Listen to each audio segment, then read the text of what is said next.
প্রিয় ছাত্রছাত্রী, তোমাদের একটা কথাই বলবো, আমার যে ক্লাসগুলি হলো এই চলতড়িৎ সম্পর্কে, সেই আগের ক্লাসগুলি তোমরা ভালো করে দেখবে।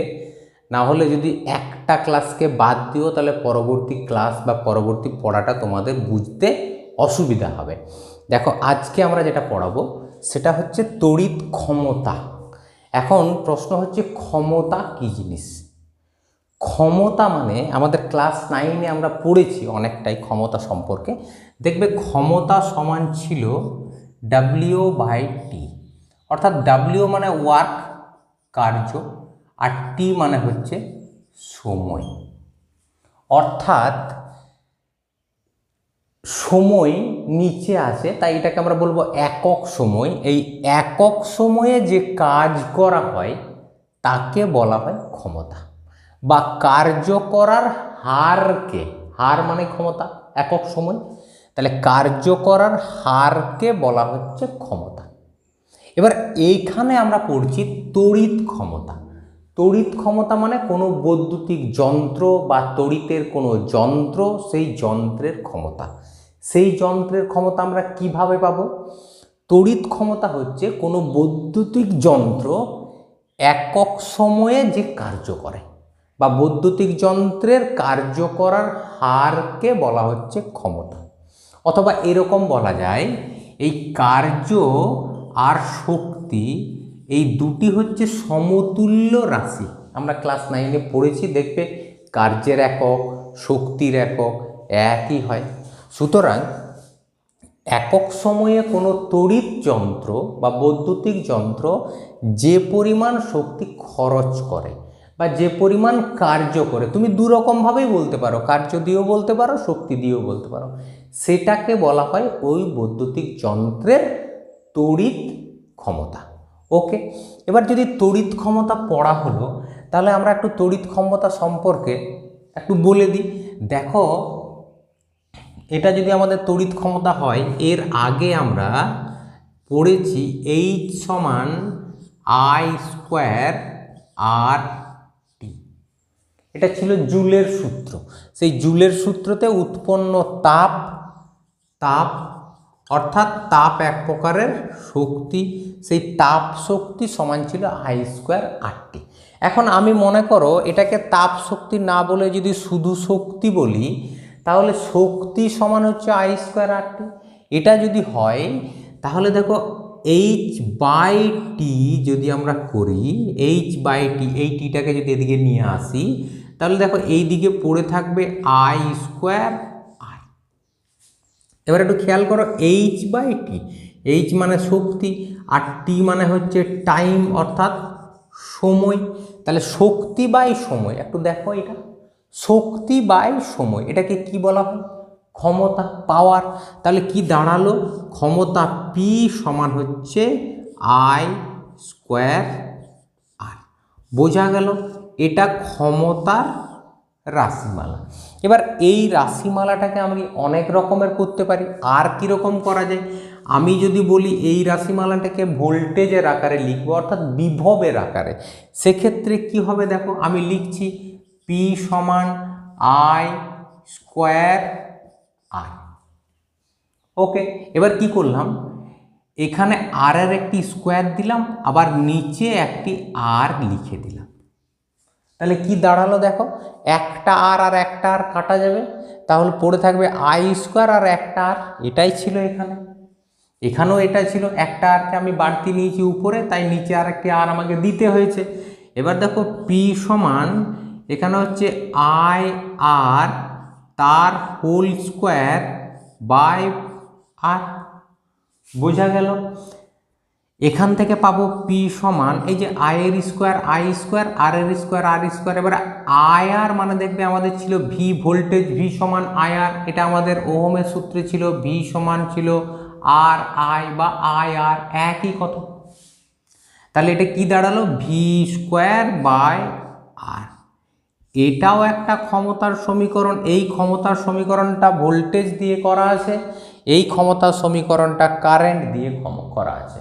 দু ক্ষেত্রেই কিন্তু রোধ আছে, এখানেও রোধ আর এখানেও রোধ। এবার এই দুটি কোথায় কোনটি কাজে লাগে সেটা আমি একটু বলে দিচ্ছি। দেখো, কোথায় কোনটি কাজে লাগে না, এই ক্ষেত্রে আমাদের যে ক্ষমতা, এই ক্ষমতার ক্ষেত্রে এই কারেন্ট এটাকে যদি আমরা ধ্রুবক করি, যদি ধ্রুবক ধরি কারেন্ট, তাহলে কি দাঁড়াবে? যদি কারেন্টকে এখানে ধ্রুবক ধরা হয় তাহলে দেখো এটা হবে পি ভেরিজেস আর। এটা যদি কারেন্ট অর্থাৎ আই প্রবাহ মাত্রাটা স্থির বা ধ্রুবক বা নির্দিষ্ট হয় তাহলে এটা হবে। এক্ষেত্রে যদি আমরা ভিকে স্থির ধরি অর্থাৎ ভোল্টেজ বিভবকে যদি স্থির ধরি তাহলে দাঁড়াবে দেখো পি ভেরিজেস 1/r। কেন? আর নিচে আছে তাই 1/r। ওকে, এবার আমি এটা এখানে কেন করলাম, কেন এগুলি লিখলাম, তার কারণ হচ্ছে যখন আমরা কোনো একটি যন্ত্রকে সমান্তরাল সমবায়ে যুক্ত করব অথবা শ্রেণী সমবায়ে, আমরা পড়েছি যে কোনো যন্ত্রকে আমরা শ্রেণী সমবায়ে যুক্ত করতে পারি, সমান্তরাল সমবায়েও করতে পারি, কিন্তু সাধারণত আমরা সমান্তরাল সমবায়ে যুক্ত করি। এবার দেখো, যদি আমরা কোনো একটা যন্ত্রকে শ্রেণী সমবায়ে যুক্ত করি, এই শ্রেণী সমবায় এটাকে বলছি, কেন বলছি, এখানে আইটা ধ্রুবক। আই মানে কি? আই মানে হচ্ছে প্রবাহ মাত্রা। দেখবে শ্রেণী সমবায়ের ক্ষেত্রে, আমি যদি শ্রেণী সমবায়ের একটু ছবিটা করি, এরকম রোধ ছিল এরকম, এই শ্রেণী সমবায়ে দেখবে কারেন্ট যেটা আই, এটারও কারেন্ট আই এবং এই রোধেরও কারেন্ট কত বলো তো? আই। কারেন্ট একই ছিল। আবার যদি সমান্তরাল সমবায়ের আমি একটি ছবি আঁকি তাহলে সমান্তরাল সমবায়ের ক্ষেত্রে ছবিটা ছিল এরকম, দেখো এই ক্ষেত্রে কিন্তু কারেন্ট একই ছিল না, কারণ কারেন্টটা দুটি ভাগে কি হয়েছিল বলতো? ভাগ হয়েছিল। এটার কারেন্ট আলাদা, এটার কারেন্ট ছিল দেখবে I1, এটার কারেন্ট ছিল I2, কারেন্ট দুটি আলাদা। কিন্তু এদের ক্ষেত্রে কি না, এই বিন্দু আর এই বিন্দুর যে ভোল্টেজ বিভব, এই বিভবটা দেখবে দুটি বিন্দুর বিভব পার্থক্যটা কিন্তু একই ছিল। তাহলে শ্রেণী সমবায়ের ক্ষেত্রে কারেন্ট একই আর সমান্তরাল সমবায়ে বিভবটা একই স্থির থাকে।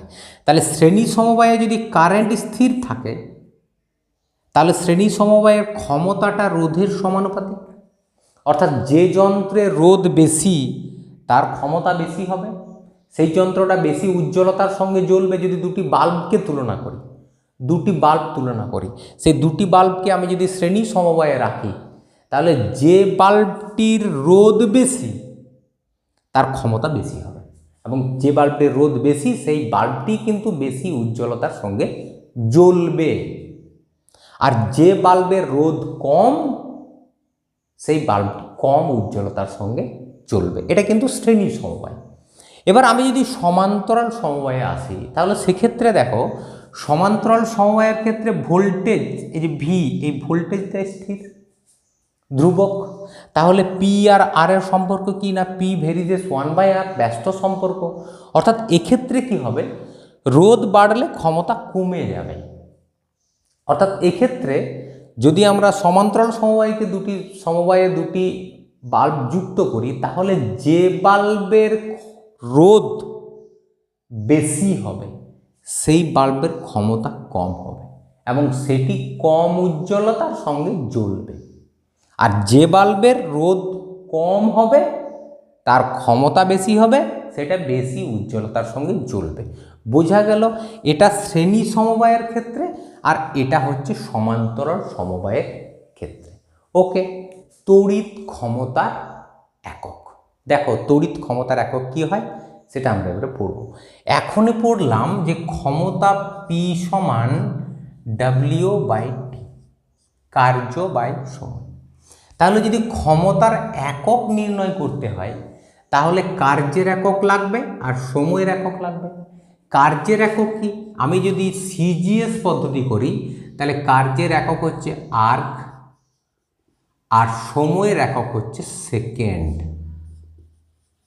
তাহলে সিজিএস পদ্ধতিতে ক্ষমতার একক হচ্ছে আর্ক পার সেকেন্ড। এটা সিজিএস পদ্ধতি। আমাদের সিজিএস পদ্ধতিটা খুব বেশি ব্যবহার হয় না, আমরা এসআই পদ্ধতিতে দেখে নেব।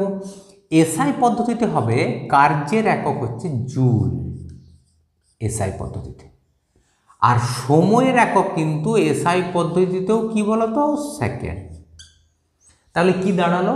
ক্ষমতার এসআই একক হচ্ছে জুল পার সেকেন্ড, এবং এটার একটা নাম আছে আমরা সেটাও জানি, এটার নাম হচ্ছে ওয়াট। জুল পার সেকেন্ডকে বলা হচ্ছে ওয়াট। বোঝা গেল? সুতরাং কার্যের যে এসআই একক, কার্যের এসআই একক হচ্ছে ওয়াট, বা এটাকেই আমরা বলি কার্যের ব্যবহারিক একক। তাহলে কার্যের ব্যবহারিক একক কী দাঁড়ালো বলো তো? ওয়াট। এবার যদি তোমাকে জিজ্ঞেস করে যে ওয়াট কাকে বলে, ওয়াট কাকে বলে, এই ওয়াট কাকে বলে মানে 1 ওয়াট কাকে বলে। তাহলে 1 ওয়াট কাকে বলে, এখানে 1 বসাবো, এখানেও 1 হবে, এখানেও 1 হবে, কেননা 1/1 মানে 1। তাহলে দেখো কাকে 1 ওয়াট বলে। যদি কোনো বৈদ্যুতিক যন্ত্র 1 সেকেন্ডে 1 জুল তড়িৎ শক্তি খরচ করে, বা কোনো বৈদ্যুতিক যন্ত্র যদি 1 সেকেন্ডে 1 জুল কার্য করে, তাহলে সেই বৈদ্যুতিক যন্ত্রের ক্ষমতাকে বলা হয় 1 ওয়াট। বোঝা গেল? এটা হচ্ছে ক্ষমতার একক। এবার ক্ষমতার একক যেমন ওয়াট, এই ওয়াটের আবার বড় বড় এককে আছে। যেমন ধরো ক্ষমতার একক আমি বললাম ওয়াট, WATT। ক্ষমতার বড় একক আছে, সেটা হতে পারে কিলোওয়াট, KW কিলোওয়াট। সেটা হতে পারে মেগাওয়াট, MW মেগাওয়াট। সেটা হতে পারে গিগাওয়াট, GW গিগাওয়াট। অর্থাৎ ক্ষমতার কিন্তু অনেক রকমের একক আছে, আমাদের খুব বড় দরকার নেই, ওয়াটটি দরকার। কিলোওয়াটও আমরা কিন্তু ব্যবহার করব, তাই কিলোওয়াট পর্যন্ত দরকার। খেয়াল রাখবে 1 কিলোওয়াট সমান 1000 ওয়াট। ঠিক যেরকম 1 কিলোগ্রাম সমান 1000 গ্রাম, সেরকম 1 কিলোওয়াট সমান 1000 ওয়াট। তড়িৎ শক্তি কী জিনিস না, তড়িৎটাকে যদি বাদ দিই তাহলে পড়ে থাকলো কি বলো তো? শক্তি। শক্তি কি? কার্য করার সামর্থ্যকে শক্তি বলে।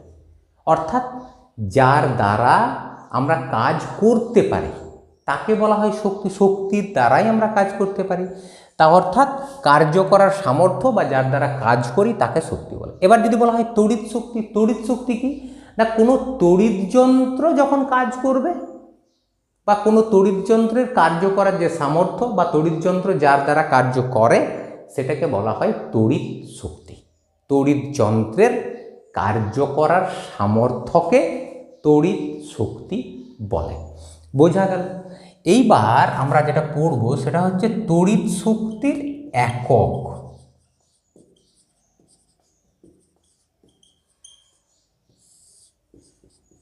এবার তড়িৎ শক্তির একক যদি পড়তে হয় তাহলে দেখো এখানে আছে P সমান W/T। P মানে হচ্ছে ক্ষমতা, তড়িৎ ক্ষমতা।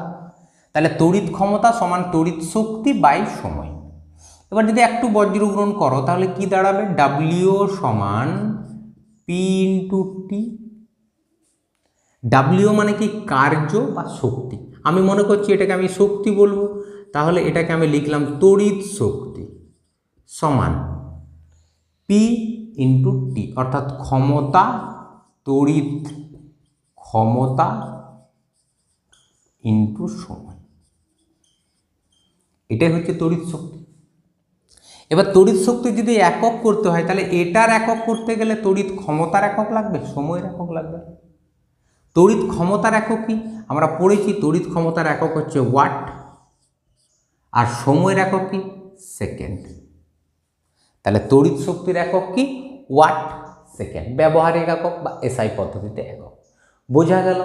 অর্থাৎ 1 সেকেন্ডে কোনো বৈদ্যুতিক যন্ত্র যদি 1 ওয়াট কাজ করে, বা 1 ওয়াট ক্ষমতাযুক্ত কোনো বৈদ্যুতিক যন্ত্র 1 সেকেন্ড চললে যে পরিমাণ কাজ হয় তাকে বলা হচ্ছে 1 ওয়াট সেকেন্ড। তাহলে এখান থেকে যদি বলা হয় যে 1 ওয়াট সেকেন্ড, এটা কাকে বলে? যদিও এটা থাকে না, আমি তা বলছি। 1 ওয়াট ক্ষমতাযুক্ত কোনো বৈদ্যুতিক যন্ত্র যদি 1 সেকেন্ড চলে, তাহলে ওই বৈদ্যুতিক যন্ত্র যে পরিমাণ তড়িৎ শক্তি খরচ করে বা কাজ করে তাকে বলা হয়, ওই শক্তিটাকে বলা হয় ওই বৈদ্যুতিক যন্ত্রের 1 ওয়াট সেকেন্ড। বোঝা গেল? এবার এখানে যে আছে ওয়াট সেকেন্ড, এবার ওয়াট সেকেন্ডের জায়গায় যদি আমরা এককটা বড় করি তাহলে কি দাঁড়াবে? ওয়াটটা ওয়াট রাখলাম, এই সেকেন্ডের জায়গায় আমি একটু এককটা বড় করছি। কেন বলো তো? 1 ওয়াট ক্ষমতাযুক্ত কোনো যন্ত্র 1 সেকেন্ড যদি চলে তাহলে যে শক্তিটা খরচ করে, দেখো 1 সেকেন্ডে কতটা কাজ করে বা কতটা শক্তি খরচ করে এটা মাপা খুবই কষ্টকর। 1 সেকেন্ড সময়টা খুবই কম সময়, তাই আমরা এই সেকেন্ডের জায়গায় এখানে কি করবো বলো তো? ঘন্টা, আওয়ার। তাহলে এবার তড়িৎ শক্তির এককটা কি দাঁড়ালো? ওয়াট ঘন্টা, ওয়াট ঘন্টা। তাহলে আমি এখানে লিখলাম ওয়াট ঘন্টা। এবার এই ওয়াট ঘন্টা কাকে বলে? ওয়াট ঘন্টা হচ্ছে 1 ওয়াট ঘন্টা, অর্থাৎ 1 ওয়াট ক্ষমতাযুক্ত কোনো বৈদ্যুতিক যন্ত্র যদি 1 ঘন্টা চলে তাহলে ওই বৈদ্যুতিক যন্ত্র যে কাজ করে বা যে পরিমাণ তড়িৎ শক্তি খরচ করে তাকে বলা হয় 1 ওয়াট ঘন্টা। বোঝা গেল? এবার এর থেকে আরেকটু যদি বড় এককে যাই, ওয়াটটাকে যদি বড় করি তাহলে আমি কোথায় চলে যাব? কিলোওয়াট ঘন্টা। ওকে, তাহলে কি দাঁড়ালো? আমি এখানে লিখলাম কিলো ওয়াট ঘন্টা। এটা কিসের একক? কিলোওয়াট ঘন্টা। তড়িৎ শক্তির একক কিলোওয়াট ঘন্টা। কাকে বলে কিলোওয়াট ঘন্টা? কিলোওয়াট ঘন্টা অর্থাৎ 1 কিলোওয়াট ঘন্টা। অর্থাৎ কি বলবো? একই রকম 1 কিলোওয়াটের ক্ষমতাযুক্ত কোনো বৈদ্যুতিক যন্ত্র যদি 1 ঘন্টা চলে তাহলে যে পরিমাণ তড়িৎ শক্তি খরচ করে তাকেই বলা হয় 1 কিলোওয়াট ঘন্টা। আবার বলছি, 1 কিলোওয়াট ক্ষমতাযুক্ত কোনো বৈদ্যুতিক যন্ত্র 1 ঘন্টা চললে যে পরিমাণ তড়িৎ শক্তি খরচ হয় তাকে বলা হয় 1 কিলোওয়াট ঘন্টা। ওকে, এবার এই কিলোওয়াট ঘন্টাকে আমরা অনেক সময় বলি BOT, board of trade unit. অর্থাৎ এই যে কিলোওয়াট ঘন্টা, এটার দ্বারাই কিন্তু বৈদ্যুতিক যন্ত্র কত পরিমাণ তড়িৎ শক্তি খরচ করছে এই এককের দ্বারা আমরা হিসাব করি। তোমার বৈদ্যুতিক মিটারে দেখবে 3 মাস অন্তর অন্তর বা 1-2 মাস অন্তর অন্তর বিভিন্ন জায়গায় বিভিন্ন রকম বৈদ্যুতিক বিল নিতে আসে, সেখানে দেখবে মোটরে বৈদ্যুতিক মিটারে হয়তো হলো তোমার 100 ইউনিট। 100 ইউনিট, ইউনিট মানে কি? এটা বোর্ড অফ ট্রেড ইউনিট, অর্থাৎ 100 কিলোওয়াট ঘন্টা। 100 ইউনিট তার মানে 100 কিলোওয়াট ঘন্টা। অর্থাৎ মিটারে যে রিডিংটা নেওয়া হয় বা মিটার কোনো বৈদ্যুতিক যন্ত্রের যে তড়িৎ শক্তিটা পরিমাপ করে সেটা কিন্তু কিলোওয়াট ঘন্টা এককেই পরিমাপ করে। এবার আমরা এই কিলোওয়াট ঘন্টা এর দ্বারা বৈদ্যুতিক মিটারের বিল সেটা আমরা হিসাব করব এবং আমরা অঙ্ক কষে দেখাব। চলো এবার একটা অঙ্ক করা যাক। কীরকম অঙ্কটা? কোনো বাড়িতে 200 ওয়াটের 2টি ফ্যান, 20 ওয়াটের 4টি বাল্ব ও 400 ওয়াটের একটি রেফ্রিজারেটর আছে। অর্থাৎ 200 ওয়াটের 2টি ফ্যান আছে, 20 ওয়াটের 4টি বাল্ব আছে এবং 400 ওয়াটের একটি রেফ্রিজারেটর অর্থাৎ ফ্রিজ আছে। ফ্যানগুলি প্রতিদিন 8 ঘন্টা করে চলে, বাল্বগুলি প্রতিদিন 5 ঘন্টা করে চলে এবং রেফ্রিজারেটরটি প্রতিদিন 1 ঘন্টা চলে। তাহলে ওই বাড়িতে মাসিক বিল কত হবে? অর্থাৎ কত টাকা বিদ্যুৎ বিল আসবে? দেখো আমরা হিসাবটা করছি। আমরা বললাম যে বিদ্যুৎ বিল আমাদের যে মিটার থেকে নেওয়া হয় সেটা কিন্তু কিলোওয়াট ঘন্টা এই এককে ইউনিট ওঠে। অর্থাৎ যদি আমার 100 ইউনিট হয় তার মানেটা হলো 100 কিলোওয়াট ঘন্টা। এখন এটাতে যদি আমি রূপান্তরিত করতে পারি তাহলে কিন্তু আমার বিদ্যুৎ বিল বেরিয়ে যাবে। দেখো বিদ্যুৎ বিলটি পরপর বের করছে, একটু ভালো করে বোঝার চেষ্টা করো। প্রথমে 200 ওয়াটের 2টি বাল্ব, তাহলে আমি এখানে লিখলাম 200 ওয়াট 2টি বাল্ব অর্থাৎ 200 দ্বিগুণে 400 ওয়াট হয়েছে। এইবার এই 400 ওয়াটকে ওয়াটকে কিসে করতে হবে বলো তো? কিলোওয়াট। ওয়াটকে যদি কিলোওয়াট করতে হয়, গ্রামকে যদি কিলোগ্রাম করতে হয় তাহলে 1000 দ্বারা ভাগ করতে হয়, গুণ নয় কিন্তু ভাগ। ঠিক সেই রকম ওয়াটকে যদি কিলোওয়াট করতে হয় তাহলে 1000 দ্বারা ভাগ করতে হবে। ওকে, তাহলে এটা হলো কিলোওয়াট, তার সঙ্গে কি আছে ইন্টু ঘন্টা, তাহলে ইন্টু ঘন্টা। কত ঘন্টা না দেখি তো, 200 ওয়াটের দুটি ফ্যান, এই ফ্যানগুলি কত ঘন্টা চলে, ফ্যানগুলি প্রতিদিন 8 ঘন্টা, তাহলে গুণিত 8। বোঝা গেল? একটি বুঝতে পারলে কিন্তু সব হবে। আবার বলছি দেখো, আমাদের যে মিটারের যে ইউনিট মাপা হয় সেটা হচ্ছে কিলোওয়াট ঘন্টা, এটাকে বলা হয় বিওটি ইউনিট, যত ইউনিট তত কিলোওয়াট ঘন্টা। তাহলে আমার যা কিছু আছে সমস্ত কিছুকে কিলোওয়াট ঘন্টাতে নিয়ে আসতে হবে। আমি প্রথমে ফ্যানগুলির দেখো 200 ওয়াটের দুটি ফ্যান, তাহলে 200 ওয়াটের দুটি ফ্যান মানে 200 গুণিত 2 অর্থাৎ 400 ওয়াট।